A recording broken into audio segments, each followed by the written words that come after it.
નમસ્કાર મિત્રો, હું છું ભરતસિંહ ચાવડા અને આજ જોઈ રહ્યા છો ભરતસિંહ ચાવડા ખોડલ ફાર્મ. મિત્રો, હવે આપણે જે અગાઉના એક વિડીયોની અંદર આપણે 28 જૂનથી 5 જુલાઈ સુધીની જે વરસાદ વિશેની માહિતી આપી હતી, વરસાદ અને બરાબર છે.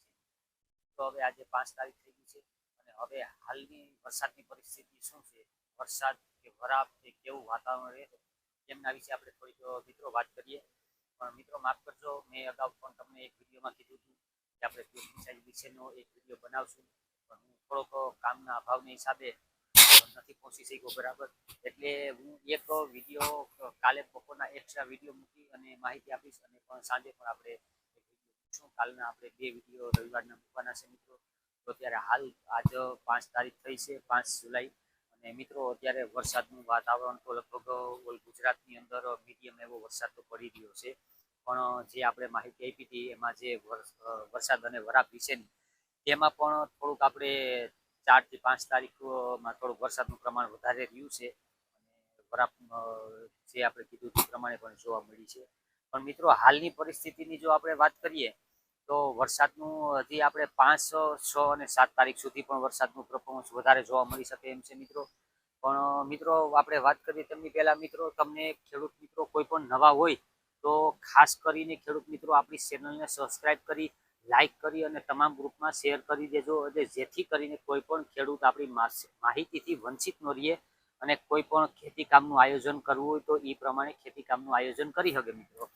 તો હવે આપણે વાત કરીએ વરસાદની. તો મિત્રો હાલ અત્યારે જે પશ્ચિમ સૌરાષ્ટ્રની અંદર દરિયાકાંઠાના વિસ્તારમાં એક થોડુંક હળવું એવું દબાણ છે મિત્રો.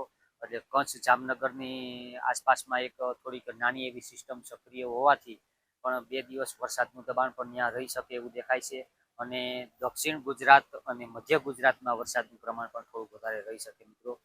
અને પૂર્વ સૌરાષ્ટ્રની અને મધ્ય ગુજરાતની વાત કરીએ મિત્રો, તો હાલમાં સૌરાષ્ટ્ર કાંઠાના વિસ્તારોની અંદર આપણે 5 થી 6 તારીખ અને 7 તારીખ સુધી મીડિયમ એવા વરસાદ પડી શકે. અને હાલમાં કોઈ મોટા વરસાદની જે અફવાઓ કહેતા હોય કે બહુ જોરદાર વરસાદ આવવાના છે ને આવું છે, પણ એ 5 થી 6 તારીખ સુધીમાં અમુક જગ્યાએ મીડિયમ એવા વરસાદ સીમિત વિસ્તારોમાં ક્યાંક ભારે પણ વરસાદ થઈ શકે. પણ 24 થી 36 કલાક વરસાદ પડવાની સંભાવનાઓ છે.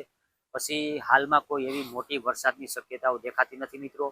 અને જે આપણે અગાઉ કીધું હતું એ જ પ્રમાણે પણ હજી તો આ ધોરી મહિનો કહેવાય છે મિત્રો. એટલે આ મહિનાની અંદર હાવ ખુલ્લી, એકદમ ખુલ્લો તડકો અને બધા આપણે ખેતી કામની અંદર હાથી હાલે એવું આયોજન કરીને આપણે બેઠા હોય તો એવી વરાપ તો મિત્રો ન મળી શકે.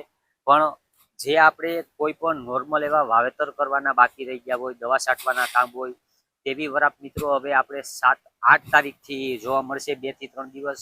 અને પછી પાછો 11-12 તારીખમાં એકાદો દિવસ પણ વરસાદ આવી શકે અને પાછી 2 દિવસ કે 3 દિવસ પાછી પણ વરાપ મળી શકે.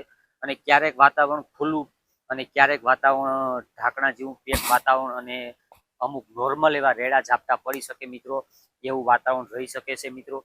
તો અત્યારે આપણે જે આ વાત કરીએ તે 5 તારીખથી 12 તારીખ સુધીની વાત કરીએ મિત્રો. તો તેમાં કોઈ આપણે જે 5-6 તારીખ પછીથી કોઈ મોટા વરસાદની શક્યતાઓ દેખાતી નથી મિત્રો. પણ અમુક વિસ્તારોમાં જે આપણે માનીએ કે અરબી સમુદ્ર અને બંગાળની ખાડી બે સક્રિય હોવાથી ક્યારેક ક્યારેક એના ભેજ વધઘટ થતા હોય મિત્રો. એટલે થોડું ઘણું હળવું એવું વરસાદનું દબાણ રહેતું હોય છે. એટલે ક્યારેક પણ રેડા ઝાપટા પડી જાય અને હાવ ખુલ્લી વરાપ ન રહીએ. તો મિત્રો આ રીતની ખુલ્લી વરાપ એક ટાણું ખુલ્લી વરાપે રહી શકે ને એક ટાણું ઢાબર ઢાંકણા જેવું પણ રહી શકે અને ઘડી સાપડી રેડા ઝાપટા પણ પડી શકે. પણ મિત્રો આમાં આ જે વાતાવરણની અંદર આપણે ખેતી કામની અંદર હાથી હાલે એવી સંભાવનાઓ થોડીક દેખાય છે કે જે આપણે 28 થી 5 તારીખ સુધીનું વાતાવરણ હતું તેના કરતાં આમાં થોડુંક વાતાવરણ સારું, વરાપ જેવું દેખાય તેવી શક્યતાઓ છે મિત્રો. તો આ હતી મિત્રો આપણે વરસાદ અને વરાપ વિશેની માહિતી મિત્રો. તો આ માહિતી કેવી લાગી મિત્રો? તમને સારી લાગી હોય તો તમે તમામ ખેડૂતને શેર કરજો.